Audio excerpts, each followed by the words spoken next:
Every single morning, there is literally a silent battle being waged before you even pull the covers off. The stakes? Well, they're massive. It's the entire quality of your day. See, it's not determined by your job or the news or even the weather outside. It's actually determined by this incredibly narrow, fragile window of time. Just 30 minutes. That's it. 30 minutes before your phone lights up, before your inbox starts chiming, and before the whole world starts asking things of you. So think about this for a second. What if the very first 30 minutes of your morning completely decided your entire day? Because the hard truth for most of us is that we're surrendering those critical minutes without a second thought. We are completely unaware of the massive momentum we're just giving away. And that momentum is incredibly real. Get this, 40%. Studies coming out of the University of Nottingham show that people who actually follow a structured morning routine report a staggering 40% higher focus level throughout their entire day.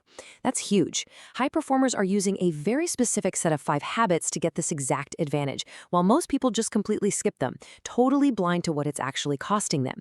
So today we're going to break down exactly what those 5 habits are. Part 1.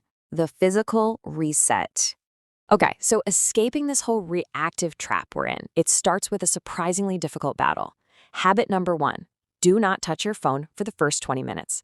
Look, I know this sounds incredibly simple on paper, but let's be totally honest with ourselves. It is extremely hard.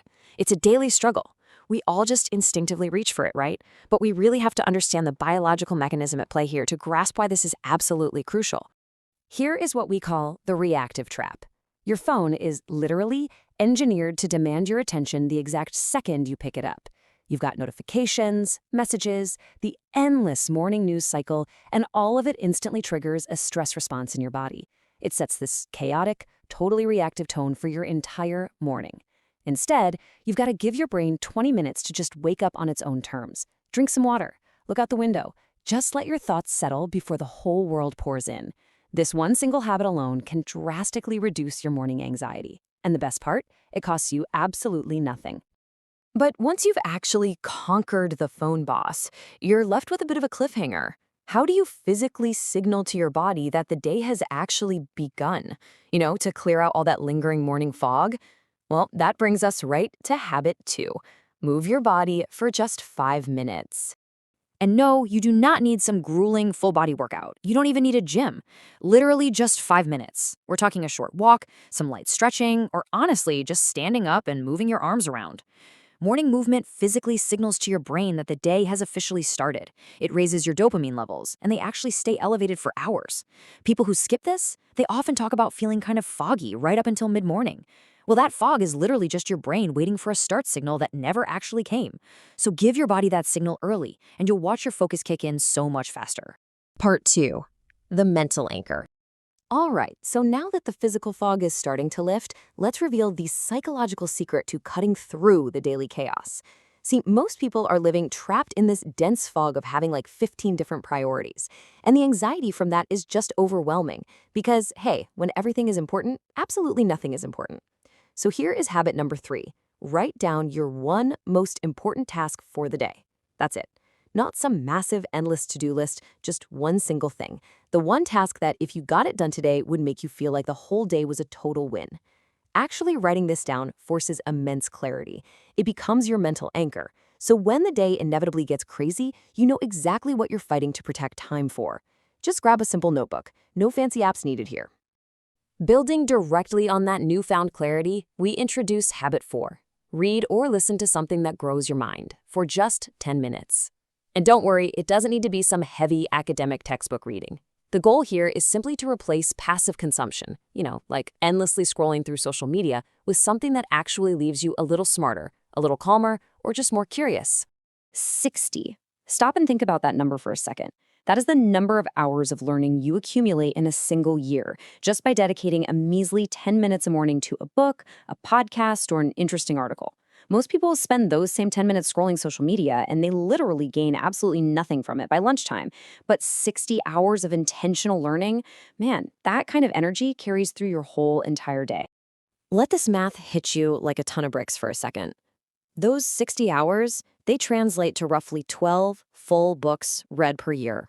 12 whole books, just by swapping out some passive scrolling for 10 minutes of genuine curiosity. It is this massive competitive advantage just hiding right there in plain sight. And it's entirely fueled by one tiny morning choice. Part 3. The neurological shift.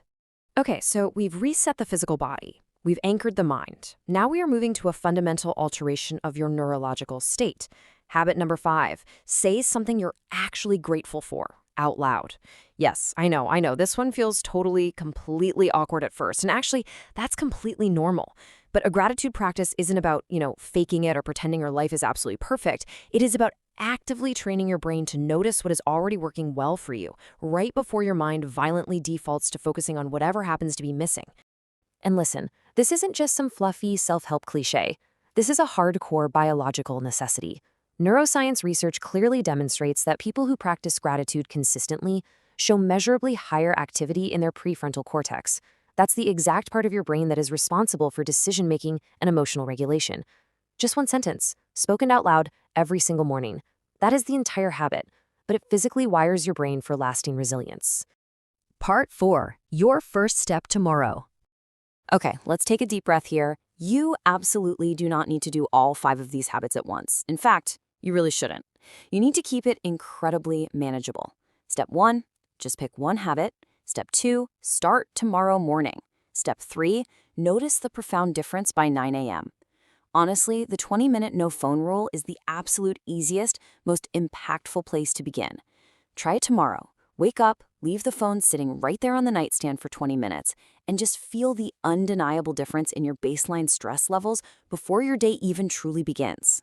Because here's the thing, small changes done consistently will always beat dramatic changes done once. That is what real self-improvement actually looks like in real life. It doesn't require this massive, exhausting overhaul. It just requires a slightly better tomorrow. Your entire life is being built inside those first 30 minutes of the day. If you just continue to blindly give them away to your phone, well, you have to ask yourself, who is really controlling your day? Now take that first step tomorrow morning, and I'll see you next time.